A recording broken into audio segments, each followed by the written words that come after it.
So in the most recent update to Minecraft, Mojang added the copper golems. And while I don't really play Minecraft that much anymore, I still kind of follow along with the updates. And when I saw it, it really got me thinking about the state of archaeology as a feature in Minecraft. Trust me, it'll make sense. I've been playing Minecraft more or less since it came out, and I've also wanted to be an archaeologist since I was about 5 years old. So when they first announced that they were adding archaeology to Minecraft, I think this was back in like 2019 or 2020, I was really interested. I wouldn't say I was very excited. I didn't think it would be a particularly interesting or in-depth addition to the game, but a fun little feature on the side in a topic that I'm interested in is just kind of exciting in like a neat way. And then when they finally added it, this was like a few years later in like 2023 or 2024. At this point, I was in college, majoring in archaeology, and it was still neat.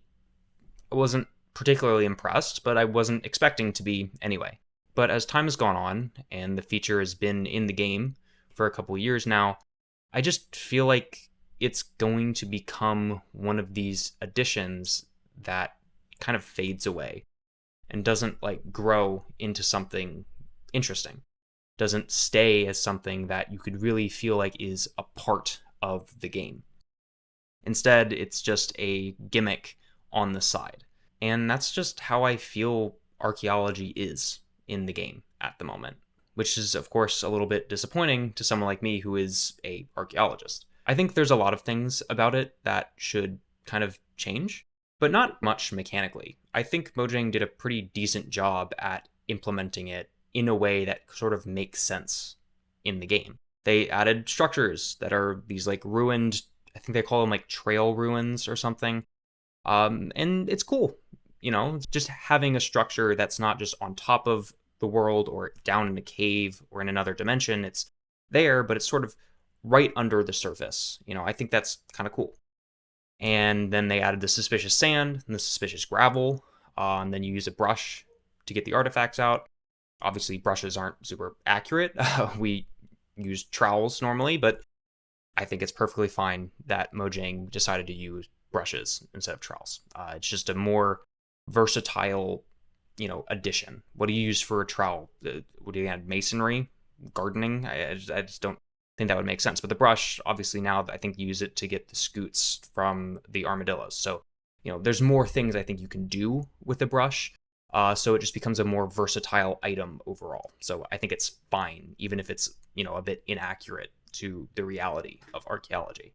And then, of course, they also added the pottery shards, which originally they called shards incorrectly. They're not shards, they're shards. But they fixed that, so it's fine. And, it's a decent little addition. You get these things, you put it together into a whole pot, you mend them. That's cool. It's a part of archaeology. It just adds kind of a unique container item to the game, even though I think it could have gone a little bit further. As it was at the time, I think it was fine. So what do I think should change, or really just what should be added to kind of fill out this pretty lackluster feature? Well, I think there's three main problems with archaeology as it stands. The first one I would say is just the variety.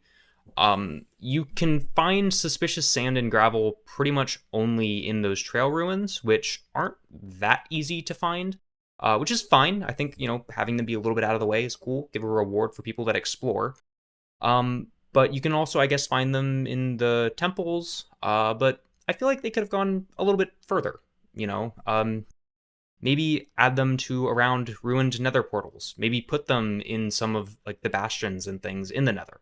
I think that's a fine addition. It makes sense. You associate structures with archaeology, and even if they're not fully abandoned, there's still archaeology in places that people live. So I don't really think that's a big deal. And then I think it would also be cool if they just added a couple different types of sites that people could explore. There's currently the ones that are the trail ruins. There's a few different types of those, mostly just different sizes. I think it would be cool maybe have an implication of different periods in time. Maybe there's a structure that's more in line with like a prehistoric site. Something kind of simple, like a burned out campfire, some suspicious gravel, maybe just a little bit like cobblestone or like coarse dirt around it. Something that's just small that you're not really going to notice, but maybe you'll just stumble across it while you're mining or digging out an area for a build. I think that would just kind of be a cool little addition. The second kind of issue that I think archaeology has is the reward. So with anything in anything in general, but also in any game, there's sort of this cost benefit analysis, right? What is the player putting into something and what are they getting out of it?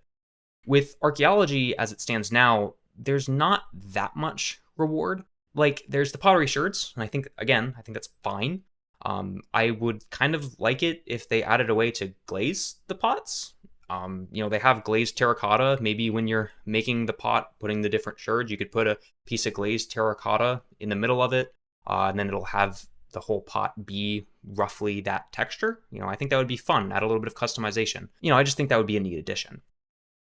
But otherwise, I don't really have an issue with it. I think it would also be cool to just have, you can get different weapons and tools, which I think is a part of it, but have them be degraded a little bit. Maybe have a really rare version be enchanted tools. One thing that could kind of be a neat addition is something that I think just makes intuitive sense. Different types of artifacts should make sense in different areas. So if you have like more like prehistoric types of sites, maybe you don't have the candles as a thing that you can get from them. Maybe you have more stone tools instead of iron or like gold tools. Little things like that, I think would just be kind of fun, because even if just one person, like one kid or just person in general that's interested in archaeology is playing Minecraft and they aren't particularly aware of that mechanic, if they just kind of notice those little things and put it together, it's sort of like they're being an archaeologist in the game. To put together those correlations with the types of artifacts, what we would call material culture, with its setting, when in its context. I think that would just kind of be a neat attention to detail. The other big issue that archaeology has is just kind of the way you interact with it. Because again, there's not that much reward to it, so I don't think there's too much reason for someone that hasn't done it before to go and search for it. Maybe for those armor trims you can get, or the pottery sherds, but outside of that, there's not much you're gaining. Obviously, I don't want archaeology to be seen as just treasure hunting, but it's a video game, and I kind of want people to interact with the feature. And one of the things that kind of sets it back is not just the items you're finding, but also how you're able to actually get those items. You need to have the brush to interact with the suspicious sand and the suspicious gravel. How many of you, when you're adventuring, carry a brush with you? How many players who aren't aware of archaeology would be walking around with a brush and then stumble across these ruins and then put it together that they should use the brush on the suspicious sand and the suspicious gravel? Probably not that many. So one change I would like to see is pretty much keep the brush the same, have that be like the main way to interact with it, but maybe also have it so you can just use your hands. Maybe just like right click with your bare hand and you can dig through it and just have it be a lower chance to find an artifact, or maybe it's just worse types of artifacts. Something like that, even though technically it'd probably be a higher chance to get with your hands, so you sift stuff. Something like that. So any player can interact with it, but it'll be better if they use a brush. It's not the biggest deal. I just think it is something holding back archaeology a little bit. So now on to the main thing. The main reward, I think, that should be associated with archaeology in Minecraft. The thing that I alluded to at the beginning, the copper golem. So right now, there's sort of a implication in Minecraft that golems are associated with villagers, right? At least iron golems are. They have them in their villages if they're of a certain size. If you have villagers, if you have enough villagers in the area, iron golems will spawn, or if it's like a village, I guess. But I think villages are categorized partly by the amount of villagers. So there's an implication, even though it's not explicitly in the game, that the villagers are the ones building the iron golems for their defense. When they added the Ruined Nether portals, I thought that was a really cool idea. So it actually gives like an in-game kind of direction on what they should do. It's obviously not finished. You're not going to be able to get to the Nether just by the Ruined Nether portals. But to a new player, or a player that doesn't really know anything about it, they might see it and start to put together some of the pieces to get to the Nether. And I want to do that with golems and with villages. If you don't know, there's kind of rare structure in the game, which are these zombie villages. Pretty much they're villages that were implied to be like overtaken by zombies. So if you go there, there's a lot of zombie villagers, and there's no villagers there. It has like cobwebs. It's a little bit broken down. And I think that's really cool. I really like that that's in the game. And I think a neat little addition would be to, one, add suspicious sand and suspicious gravel to those areas. It's where people were. They would drop material cultures. Just throw it in there. It makes sense with the ruined aspect. And then I also want to add some like ruined iron golems. Maybe just a couple of blocks of iron, and then like a pumpkin on top. Maybe just a block that looks kind of like iron, like diorite or something. And then you have a pumpkin on top. When I had this idea, I was kind of picturing this sort of implied story where the villagers were in this village and zombies were coming at them, and they quickly wanted to like build up some sort of defenses. So they tried to build an iron golem, but they either just didn't have enough iron to do it, they didn't have a pumpkin, or they just didn't really know how it worked. And so it failed, and then all of them turned into zombies. And then the player comes by, all of these people are zombies now. They can either choose to kill them or turn them back into villagers. And if they're trying to kill them, they want to try to defend it a little bit, they might be able to rebuild the iron golems. Or at the very least, they can see it and maybe have an understanding that that's how they're made. The T formation and a carved pumpkin on top. And maybe in the taiga villages, you can have ones that are just like snow and a pumpkin on top. Just kind of give a little bit that implication for the snow golems. And I think it makes sense with what Mojang was doing with the ruined nether portals to kind of guide the player to understand a mechanic in the game that isn't otherwise explained at all. You just kind of have to either figure it out or look it up.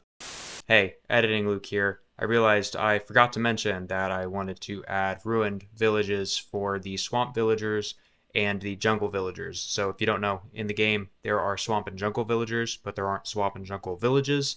Mojang's also experimenting with an idea of giving certain trades to only certain types of villagers, particularly with enchantment books. I actually think that's a really good idea. The issue is there's no in-game way for the player to know that they even exist. So I think it would be a cool idea if the villages exist, but only as ruined structures, and then maybe also as zombie versions so they can convert them over, so that there's an in-game way for the player to know that those villagers exist, as well as another structure for them to explore for archaeology. All right, back to the video. As an extension of this, I want to push the copper golem into that area.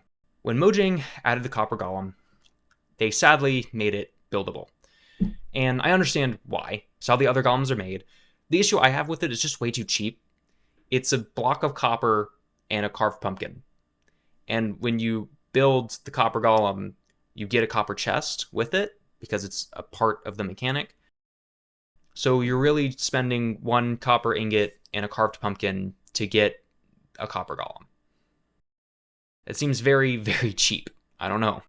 But one thing that I really liked that they added when I was looking at the snapshots, when you build a copper golem, it'll relatively quickly start to oxidize, which is a feature with copper in the game. It made me realize that the copper golem has the potential to be the perfect mob to represent the main stages of archaeology. So what do I want to do? Well, I want to make the copper golem non-craftable. I think there should be two ways to get it. The first way should be through a trade with like a blacksmith villager or something like that. And that gives the implication that those are the ones building the iron golems, maybe, and then also the copper golems. So you can get it through a trade. Maybe also through a wandering trader trade. I think that makes sense. But the main way I want people to get the copper golem is through archaeology. So when I was putting together this idea, I had a vision of a player that's either new to the game or just doesn't really follow things online.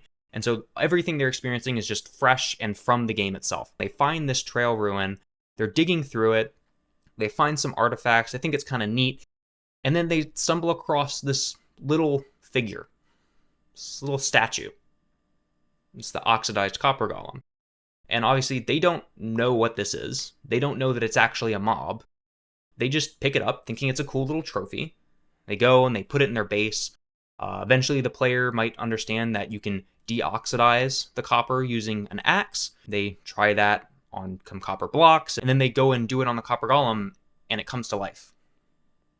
And then it very quickly will oxidize again. And they have to figure out that you use honeycomb to wax it, to keep it alive, and then they give it items with a chest, and it'll sort them, and it just kind of, I feel like it would be a magical moment. And then I was just thinking, wait a minute. So if you're finding this in the trail ruins, that's like an artifact. That's like field work in archaeology, when you dig up an artifact. And then you have to deoxidize it, which is kind of like preservation of artifacts. That's a thing that people do. When you get iron artifacts, or if you get things that are like waterlogged, you take it out of the water, it'll start to degrade in the air.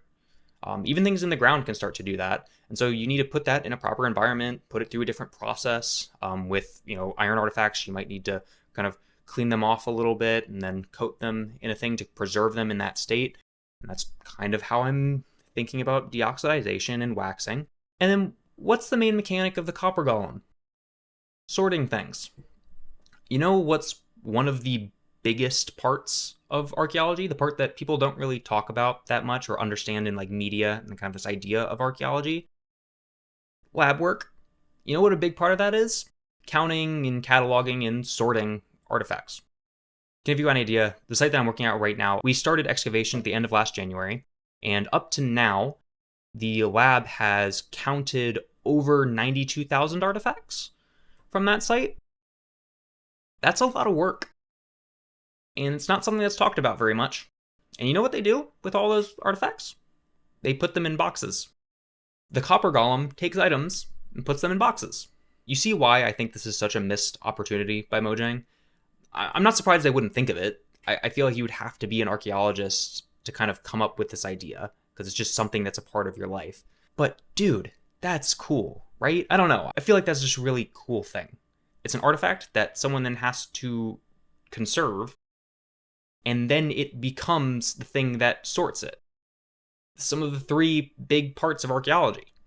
So yeah, the copper golem got me thinking about archaeology in Minecraft. Big missed opportunity to expand this kind of small and what's probably going to become a forgotten part of the game. And I kind of think that's sad. And so I wanted to share it with you. Thanks for watching.